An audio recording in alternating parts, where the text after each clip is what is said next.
झांसी में intercity express में अचानक से लग गई आग। जहां शुक्रवार सुबह खजुराहो से चलकर उदयपुर जा रही थी इंटरसिटी एक्सप्रेस, तभी उसकी मऊरानीपुर रेलवे स्टेशन पर पहुंचते ही M2 के AC पैनल से निकलने लगा धुआं, जो भर गया पूरे कोच में, जिससे यात्रियों का घुटने लगा दम और वह निकलकर भागने लगे बाहर। इस दौरान यात्रियों में मच गई अफरा तफरी। मौके पर पहुंचे रेलवे के अधिकारी व कर्मचारियों द्वारा अग्निशमन यंत्र के द्वारा समय रहते धुएं पर पा लिया गया काबू, जिससे नहीं हो सका कोई बड़ा हादसा। करीब 40 मिनट तक मऊरानीपुर स्टेशन पर खड़ी रही ट्रेन और फिर अच्छे से जांच पड़ताल करने के बाद उसे झांसी के लिए कर दिया गया रवाना। झांसी में दबंगों ने एक गरीब परिवार के व्यक्ति को दी तालिबान सजा। जहां सीपरी बाजार थाना क्षेत्र अंतर्गत पाडरी गांव में रहने वाले 45 वर्षीय बाबा कबूतरा पर बड़ा गांव थाना क्षेत्र अंतर्गत टाकोरी गांव के कुछ दबंगों द्वारा जबरन उसके यहां मजदूरी करने का बनाया गया दबाव। जब उसने वह काम करने से कर दिया मना, तो खेत पर काम करने के दौरान उसको किडनैप कर टाकोरी गाँव ले गए दबंग, जहाँ रस्सी से बांधकर उसके साथ की गई मारपीट और उसका मुड़वा दिया सिर। फिर पूरे गांव में निकाला गया उसका जुलूस, साथ ही पेट से उल्टा लटका कर दी गई यातनाएं। पीड़ित की तहरीर पर सीपरी बाजार थाना पुलिस ने केस दर्ज करते हुए आरोपी की तलाश की शुरू। ललितपुर के उदयपुरा रेलवे स्टेशन पर 10 दिन पहले हुई 45 वर्षीय अर्जुन गायकवाड की हत्या का शुक्रवार को GRP पुलिस ने कर दिया खुलासा, जिसमें मृतक के दामाद को किया गया गिरफ्तार। आरोपी ने बताया कि वह अपनी पत्नी से करता था बेहद प्यार, लेकिन विवाद के बाद वह लौट गई थी मायके वापस और सास ससुर उसे नहीं भेज रहे थे वापस। इसी कारण उसने अपने ससुर की कर दी हत्या। महोबा जिले के कुलपहाड़ कोतवाली थाना क्षेत्र अंतर्गत लाड़पुरा गांव में 12 वर्षीय छात्र अंजुल को एक अज्ञात 4 पहिया वाहन ने मार दी जोरदार टक्कर। हादसे के बाद घायल छात्र को परिजन तुरंत ले गए जिला अस्पताल, जहां डॉक्टरों ने उसे कर दिया मृत घोषित। इकलौते पुत्र की मौत से परिवार में मच गया कोहराम। पुलिस ने शव को पोस्टमार्टम के लिए भेजकर अज्ञात वाहन चालक पर कार्रवाई की शुरू। जालौन में पावर हाउस में सफाई करते समय करंट लगने से झुलसा गया 33 वर्षीय कर्मचारी रामकेश पटेल, जिससे पावर हाउस में मच गया हड़कंप। वहां मौजूद कर्मचारियों द्वारा तुरंत सामुदायिक स्वास्थ्य केंद्र में कराया गया भर्ती, जहां चिकित्सकों ने प्राथमिक उपचार के बाद हालत नाजुक होने पर उसे झांसी मेडिकल कॉलेज के लिए कर दिया गया रेफर। नदीगांव थाना क्षेत्र में 11 KVA के बने पावर हाउस की घटना। झांसी में उत्तर प्रदेश कांग्रेस कमेटी ने शुक्रवार को ब्लॉक अध्यक्ष व नगर अध्यक्षों की कर दी नियुक्ति, जिसमें अलख प्रकाश राजपूत को बड़ागांव ब्लॉक अध्यक्ष, रामसेवक सेनिया को चिरगांव ब्लॉक अध्यक्ष, महेंद्र प्रताप सिंह परमार को बबीना ब्लॉक अध्यक्ष, हरिश्चंद्र मिश्रा को मऊरानीपुर ब्लॉक अध्यक्ष, सत्येंद्र भदौरिया को बंगरा ब्लॉक अध्यक्ष, राजवीर सिंह गुर्जर को मोट ब्लॉक अध्यक्ष, वीरेंद्र यादव को बामोर ब्लॉक अध्यक्ष और महिपाल प्रजापति को गुरसराय ब्लॉक अध्यक्ष किया गया मनोनीत। झांसी में नाबालिग लड़की से रेप करने वाले दोषी विजय अहिरवार को पॉक्सो एक्ट ने 10 साल की कठोर कारावास की सुनाई सजा, साथ ही उस पर 17,000 रुपए का लगाया गया जुर्माना। 9 साल पहले बबीना थाना क्षेत्र अंतर्गत बड़ौरा गांव का है मामला, जिसमें दरिंदगी से प्रेग्नेंट हो गई थी नाबालिग पीड़िता। सुनवाई पूरी होने के बाद पॉक्सो एक्ट के अपर सत्र न्यायाधीश जितेंद्र यादव ने सुनाया बड़ा फैसला। जालौन के माधवगढ़ में उप जिलाधिकारी और पुलिस के नेतृत्व में खाद्य एवं सुरक्षा विभाग ने छापेमारी करते हुए मध्य प्रदेश की सीमा से 400 किलो मिलावटी खोया किया बरामद, जिसे सप्लाई के लिए भेजा जा रहा था कानपुर। प्रशासन और खाद्य विभाग ने इस नकली और मिलावटी खोए को जब्त करते हुए लिया उसका नमूना, साथ ही परीक्षण के लिए भेजा गया लैब। SDM की देखरेख में JCB से गड्ढा खुदवाकर उस 400 किलो खोए को मिट्टी के अंदर कराया गया दफन। इस कार्यवाही से नकली खोया बनाने वाले माफियाओं में मचा हड़कंप।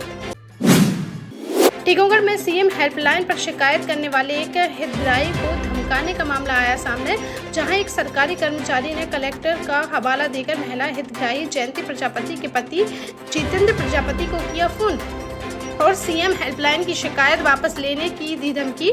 इस बातचीत का ऑडियो सोशल मीडिया पर हुआ वायरल। वहीं महिला के पति ने पुलिस में दर्ज कराई है इसकी शिकायत, जिसके बाद मामले की जांच में जुटी पुलिस। झांसी में बाइक की टक्कर लगने से गुस्साए GRP सिपाहियों ने एक युवक की बेरहमी से कर दी पिटाई और उसके पिता को भी नहीं बख्शा, उनके भी तोड़ दिए दांत। बाप बेटा को पिटता देख लोगों को हो गए आक्रोशित और गुस्साए भीड़ ने पुलिस कर्मियों के सामने ही सिपाही की कर दी पिटाई और बाजार में दौड़ा कर जमकर मारे लात घूसे। बाद में पुलिस कर्मियों ने किसी तरह छुड़ा पाया सिपाही। इस दौरान करीब आधे घंटे तक होता रहा हंगामा। घायलों को मेडिकल कॉलेज में कराया गया भर्ती। प्रेमनगर थाना क्षेत्र के जीआरपी पुलिस लाइन के सामने की यह घटना। बांदा में एक ट्रक ने बाइक पर सवार 3 छात्रों को पीछे से मार दी जोरदार टक्कर, जिससे अनियंत्रित होकर सड़क किनारे लगे बिजली के खंभे से टकरा गई बाइक। इस हादसे में बाइक के चालक की मौके पर ही हो गई दर्दनाक मौत, जबकि पीछे बैठे 2 छात्र गंभीर रूप से हो गए घायल, जिन्हें प्राथमिक उपचार के बाद कानपुर के लिए कर दिया गया रेफर। शव को पोस्टमार्टम के लिए भेजकर पुलिस ने ट्रक चालक पर कार्रवाई की शुरू।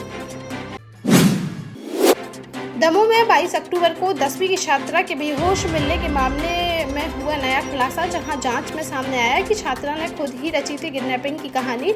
छात्रा ने कोर्ट में दिए बयान में बताया कि मां उसे पढ़ने के लिए भेजना चाहती थी ग्वालियर, लेकिन वह नहीं जाना चाहती है वहां। इस कारण उसने खुद के हाथ पर मार लिया ब्लेड और ब्लीडिंग होने पर घबराकर हो गई बेहोश। इससे पहले उसने किडनैपिंग का आरोप लगाते हुए 3 लोगों के खिलाफ पॉस्को एक्ट व दुष्कर्म का केस कराया था दर्ज।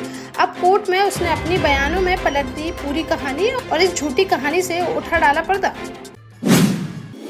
झांसी में फिर देखने को मिला आग का तांडव, जहां शुक्रवार सुबह किन्हीं अज्ञात कारणों के चलते लाइट चौराहे के पास स्थित मेट्रो शूज की दुकान में अचानक से लग गई आग। सूचना मिलते ही तुरंत मौके पर पहुंची फायर ब्रिगेड की टीम ने काफी मशक्कत के बाद आग पर पाया काबू, लेकिन तब तक दुकान में रखा करीब 8 से 10 लाख का माल जलकर हो चुका था खाक। आग लगने कारणों की जांच में जुटी पुलिस।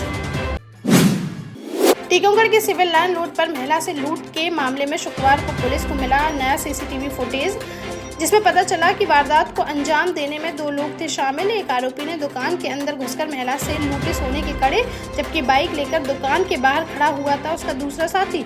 महिला के कड़े लूटने के बाद दोनों बाइक पर सवार होकर हो गए थे फरार। अज्ञात बदमाशों की तलाश में जुटी पुलिस। ललितपुर में दीपावली पर्व की तैयारियों के बीच शुक्रवार को कुम्हार समाज के सदस्यों ने घंटाघर के पास मिट्टी की दुकानें लगाने की मांग को लेकर किया जोरदार प्रदर्शन और फिर एसडीएम को सौंपा ज्ञापन, जिसमें उन्होंने चेतावनी देते हुए कहा कि अगर उन्हें 3 दिनों के लिए घंटाघर के पास दुकान लगाने की नहीं दी गई अनुमति तो वह अनशन पर बैठकर करेंगे प्रदर्शन। जालौन में शुक्रवार को मुख्यमंत्री सामूहिक विवाह योजना के अंतर्गत कालपी रोड स्थित नवीन गल्ला मंडी में 391 कन्याओं का विवाह विधि विधान से कराया गया संपन्न। इस समारोह में जिला पंचायत अध्यक्ष घनश्याम अनुरागी, एमएलसी रमा निरंजन, माधवगढ़ विधायक मूलचंद निरंजन, जिलाधिकारी राजेश कुमार पांडे व पुलिस अधीक्षक डॉक्टर दुर्गेश कुमार ने नवविवाहित जोड़ों को दिया अपना आशीर्वाद और उनके उज्जवल भविष्य की कामना।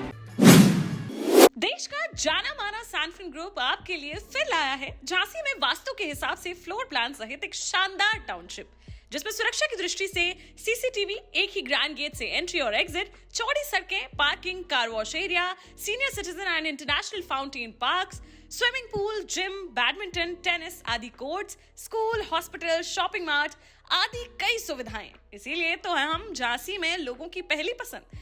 12 साल पहले अपने स्टार्टअप के साथ ही योग्य नेतृत्व, अनुभवी टीम और सक्षम सेंट्रलाइज और उत्तरदायी प्रबंधन के बल पर सबको घर गुणवत्ता के साथ समय पर घर की योजना के तहत सैनफिन समूह ने बहुत ही कम समय में 1500 से ज्यादा यूनिट्स को दिया है कब्जा। समय पर डिलीवरी से हमारे ग्राहकों में बड़ा है विश्वास और मिली है संतुष्टि। सैनफिन समूह ने बहुत कम समय में Sanfin Ashok city, green homes residency, green homes city, Sanfin Ashok valley, Delhi public school, Sanfin शाखा, केन सैनफिन अस्पताल सहित कई अन्य परियोजनाओं के साथ नई झांसी के निर्माण में स्थापित किया है एक बड़ा मुकाम। तो आप भी आज ही आइए अपने परिवार के साथ और कीजिए अपने सपने साकार।